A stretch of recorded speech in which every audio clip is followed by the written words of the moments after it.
When it comes to modding Fallout 4, I usually keep my load order pretty light, having somewhere from 50 to 100 mods on my load order at any given time. I knew I was missing out on some great modded content, but I didn't want to spend my time curating a big load order for a playthrough. So I decided to download 1,000 mods at once.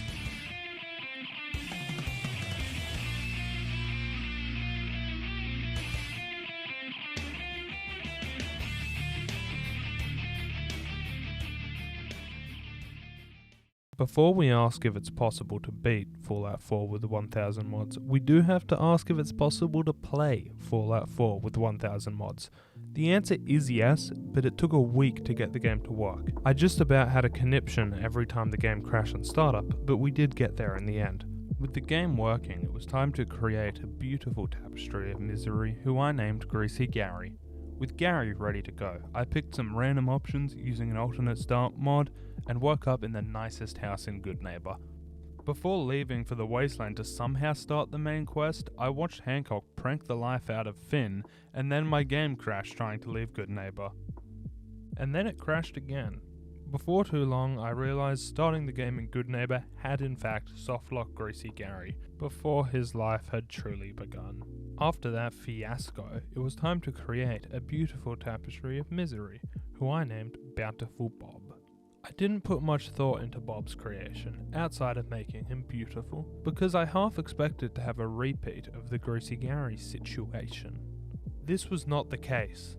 As I made my way through Vault 111, a couple of unfortunate realities of this run made themselves clear. As I'm sure you've noticed by now, the game runs like Mama Murphy after a jet overdose. I averaged around 15 frames per second throughout almost my entire playthrough, which is not ideal, but also very expected considering I've subjected my game to 1,071 mods. Something I did not expect, though, was for VATS to just not exist, which is fantastic. I ended up escaping the vault using mainly the security baton, because the gun pretending to be a 10mm pistol did not aim in the center of the screen. I reached the fresh air and immediately ruined it by killing a stink bug. I searched the neighborhood with Codsworth for my son, who was mysteriously missing when I woke up from my nap. On my way out of Sanctuary, I got the absolute shit scared out of me by a big-ass snake. It made sure to use its special dust summoning ability to make it harder to kill, but it fell to my security baton like the stink bug before it. I found a shotgun with a built-in stealth boy and a dog to help me fight off the evils of this world. When I arrived in Concord, I found a little girl and a rad stag standing in the street. The little girl asked for my help, so I told her to f off and went on to kill all of the raiders in front of the Museum of Freedom with a tire iron because I didn't trust the invisible shotgun or the 10mm pistol that didn't aim good. I fought through the museum while struggling to remember that because of the mods, it is impossible to pause my game without alt-tabbing, making my Pip-Boy much less of a safe space than I'm used to. When I got to Preston, he sounded a lot more like a prime hydration enjoyer than he used to.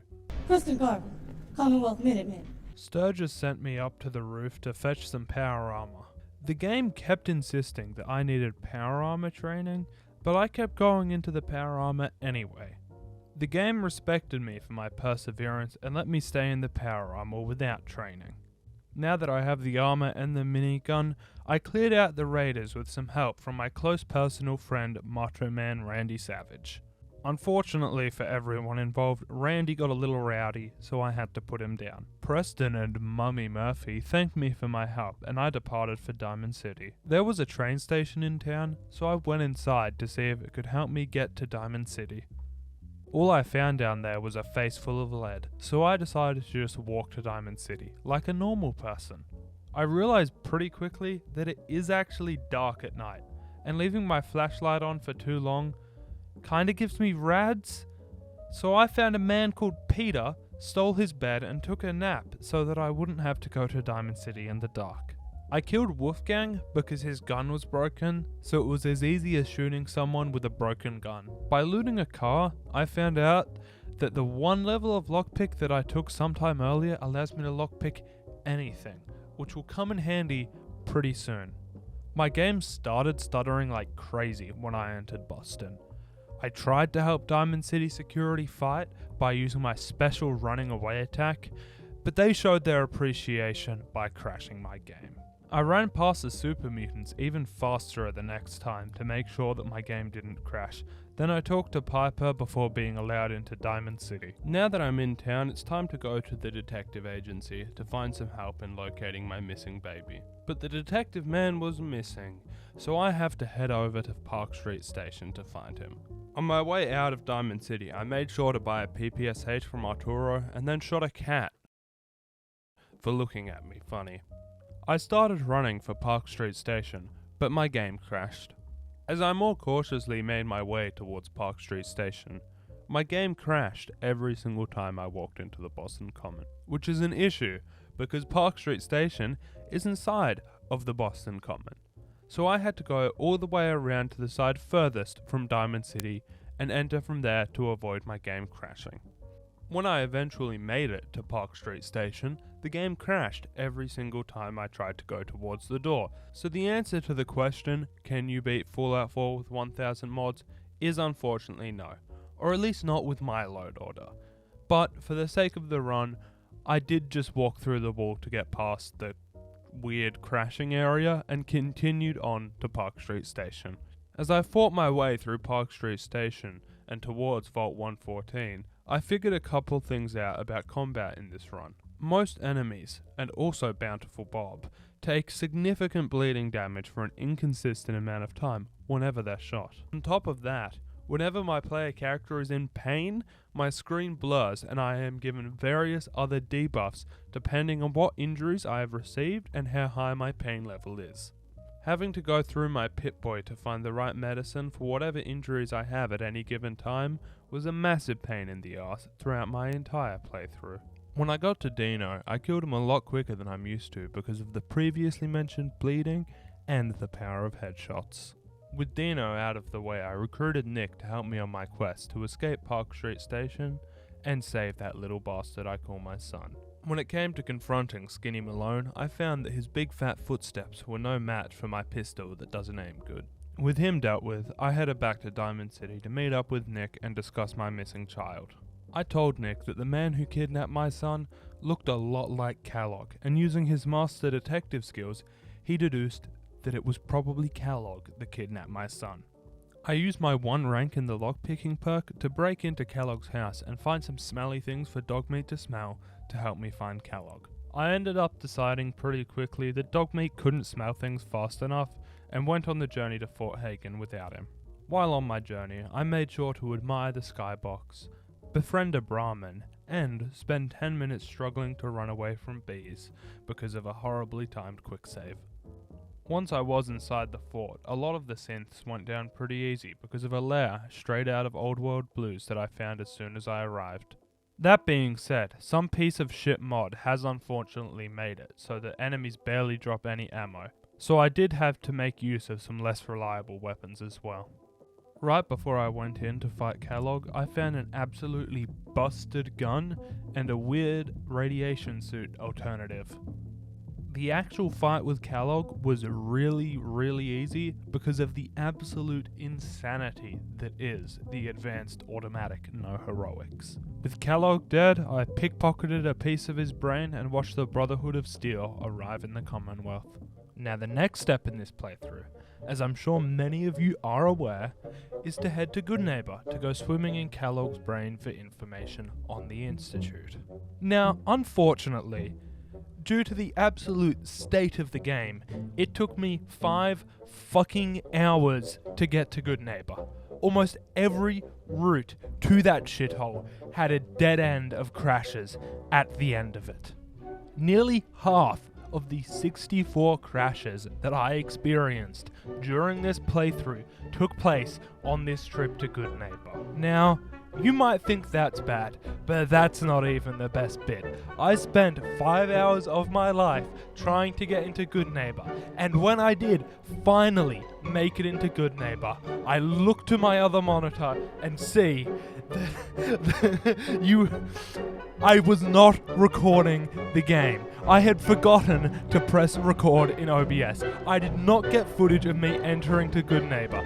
5 hours and I didn't even get coverage of it. The biggest hurdle of this entire run was just cleared, and I have absolutely no footage of it to put in the video. All I have is just me crashing again and again and again and again. It's just not fair, is it? I spent so long working on this, trying to get in, and I can't even.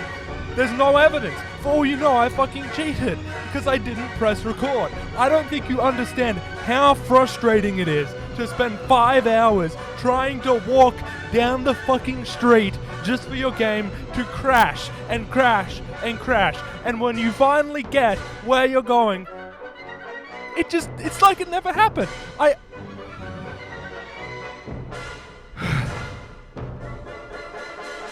In simple terms, I was not happy.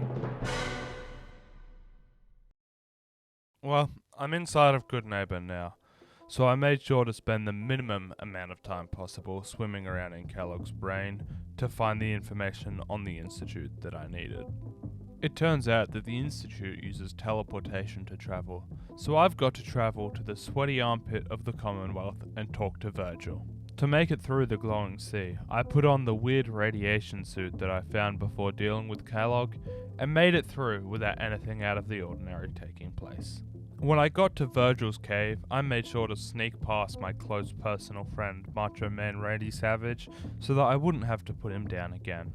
The big green bastard in the cave told me he needed a Corsa Pringle before he would give me the designs for the molecular relay. So I headed off to Green Tech Genetics, making sure to tune into the Corsa signal beforehand, because nothing hits quite like ominous beeping. Fighting through the gunners on my way up to the Corsa was about as hard as was to be expected with my completely gimped game. At this point in the run, getting turned into wallpaper paste by whatever I'm fighting is something I've gotten very, very used to. When I made it to the Corsa, I used the no heroics to absolutely delete him, just like I did with Kellogg, and took the beautiful Corsa chip for myself. The trip to Old North Church to decode the Corsa chip was a pleasant one. I made sure to travel along the shoreline to avoid crashing and ran into a lovely bar called the Manhattan Project that had some mannequins that were somehow more terrifying than the base game ones. When I got to the church, a legendary ghoul did a disappearing trick upstairs, and a big-ass feral brute tried to eat me downstairs. I tricked the dumbass railroad into thinking I was actually going to side with them so that I could get Tinkler Tom to decode the Corsa chip for me. On my way out of the church, I realized that Nick was still following me when he stopped us to piss and shit and cry about his sad backstory. I returned to the Virgil Sea to talk to Glowing. Mr. Glow gave me the molecular relay plan, so I went straight to Sanctuary to get Sturgis to help with that silly old teleporter. Unfortunately, Preston decided to be a gatekeeping bitch and wouldn't let me ask for Sturgis' help with the teleporter until after I helped out a settlement for him. So I went up to Tempine's Bluff to please Preston. The people over there sent me to kill some sewer dwellers over at Walden Pond, and I ran as fast as I could back to Preston after they were dead. Now before talking to Sturgis, I decided to take a nap, and I had a creepy as shit nightmare. I have no idea what mod this stuff was from, but I absolutely loved it. If anyone watching recognizes the mod, please let me know what this shit came from, because I actually want to play it on a normal modded playthrough. After waking up and talking to Sturgis, I found that to get the molecular relay up and running, I was first going to need a biometric scanner and a military grade circuit board. Lucky for me, the Robophobe in Diamond City had a biometric scanner. Unluckily for me, I had to clear out National Guard training yard for the circuit board. The training yard was an absolute bitch to clear out, but I did eventually get the circuit board and promptly fucked off back to Sanctuary to build the molecular relay. Now that I've completed the relay, there's nothing left for me to do other than teleport into the Institute to find my son. Once I was inside, I was pretty quickly disappointed by the absolute failure my son had turned out to be. Fortunately, I came across a man called Father, who, he's got a pretty nice coat on, so I think I'm going to side with the Institute for this playthrough. Now that I'm inside of the Institute and I've decided to side with them, it's time to go meet all of the department heads and, more importantly, scour the entire Institute for every godforsaken Stimpack and energy cell I can find. After meeting with the foremost boring people on planet Earth, I returned to Father, who unfortunately did not tell me that I have beaten Fallout 4 with 1000 mods, and instead told me to go and find the rogue synth Gabriel. Before leaving, I made sure to break both my legs, then went all the way to Libertalia to meet up with X688 and capture the rogue synth. The mission immediately hit a bit of a wrinkle when Buzz Lightyear and a nudist came by and made X688 all sleepy. So now I have to fight through Libertalia without X688's help, which honestly wasn't too hard, but it would have been nice if the ungodly killing machine that was sent to help me wipe out the raiders would get off his lazy ass and actually help me. I ended up killing all the raiders up until the peak of Libertalia without X688's help, and he had the absolute nerve to show up right at the end to help me. I respected his confidence and used Gabriel's reset code to shut him down, then got the fuck out of there. Upon returning to the Institute, Father was moderately pleased with my work at Libertalia, but he'll only really love me if I help the Institute reclaim some synths from the railroad over at Bunker Hill. Now, going into the Battle of Bunker Hill, I was absolutely terrified. Believe it or not, my biggest fear going into this run wasn't actually trying to get into Goodneighbor. It was in fact Bunker Hill. I'll always remember the Battle of Bunker Hill as the first thing to ever crash my PS4, so I was absolutely terrified going into this. But I am going to have to face my fear of Bunker Hill to finish this run no matter what I do, so there's nothing left for me to do but head over to the dreaded hill, get the synth recall codes from X688 and charge into battle. My game crashed. With the absolute misery I was about to suffer through all but confirmed, I charged towards Bunker Hill, went through the side door and made it to the basement without crashing. I then fought through the railroad forces protecting the synths without crashing. And finally, I used the recall codes on all the synths and made my escape from Bunker Hill, all without a single crash. Now that my most dreaded part of this entire run has been completed, it is time to return to the Institute and attend the gathering of the geeks upon Father's request. Father announced to the council that he is finally going to die, but to my horror, he named me as his replacement as leader of the Institute. After the meeting ended, Ali Fillmore enlisted my help to get the beryllium agitator from Mass Fusion, because no one in this faction knows how to do anything for themselves. So I headed up to the molecular relay with Ali and teleported to Mass Fusion. The fight through Mass Fusion down to the basement was pretty standard, outside of the fact that every single Brotherhood scribe was naked, and every single set of power armor present was replaced with Buzz Lightyear. When I got down to the reactor level and actually got myself the beryllium agitator, a small wrinkle in my escape appeared. The sentry bot spawned as a legendary, so I did die a few times to that very, very bad luck, but it wasn't as much stress as it could have been due to the amazing no heroics, which absolutely carried me through this entire run. After the legendary's sentry bot, I'm gonna be completely honest, the Assaultrons weren't shit. So, with them out of the way, I made my escape from Mass Fusion and went straight back to the Institute. Unfortunately for me, the absolute geniuses at the Institute have built a reactor that they don't know how to turn on. So I have to go and threaten good old T.S. Wallace into joining the Institute to help with the reactor. After recruiting Wallace, I travelled back to the Institute and logged off, ready to finish the game tomorrow. Now, as soon as I logged back on the next day for this final leg of the game, I noticed that something was different, but I couldn't quite figure out what it was. Everything looked and felt different, so I went and checked my injuries to see if there was something weird there, but there wasn't. So I just continued on to record a message for the Commonwealth on the Institute's behalf, thinking that whatever had changed would get fixed by itself soon enough anyway. But when I went to Diamond City to broadcast the message, it hit me. The single most ridiculous thing that could have happened in this run has in fact happened. My game has decided for some reason, for the last hour of this playthrough, to run at a smooth 60 FPS after spending the last 20 hours struggling to crack 20 frames at the best of times. It's weird as shit, but you're just gonna have to deal with the 60 FPS gameplay for the rest of this video. I sincerely apologize. After broadcasting my message, I went to the Institute to activate the bright pink nuclear reactor and attend the directorate meeting. At the meeting, I got asked to make some decisions that have literally zero effect on anything that happens in the game, and returned to Father, who in a beautiful demonstration of his concern for my safety, sent me to take out the railroad single-handedly. Now I had a bit of a goof with my strategy for taking out the railroad. I thought that if I stayed at the entrance, I would be able to back up onto the stairs and then have cover from all of their nasty bullets. My toes learnt quickly that my plan was not a good plan, but instead a bad plan. To get out of this predicament, I had to run all the way through the railroad HQ without dying to Pam's little corner, just to use that as cover for the fight. With my new position to fight from, the railroad went down like the ineffective losers that they are. Now that the railroad are dealt with, it's time to return once more to the Institute and receive my final mission from Madison Lee. Destroying the Brotherhood of Steel should be easy. I've got some pretty effective weapons, and for the first time this playthrough, my game isn't running like a dead moose. Unfortunately for me, I forgot the weather app on my phone, and accidentally attacked the Brotherhood on the foggiest day since October 23rd, 2077. I spent way too long searching for the first of the 3 generators that I have to destroy.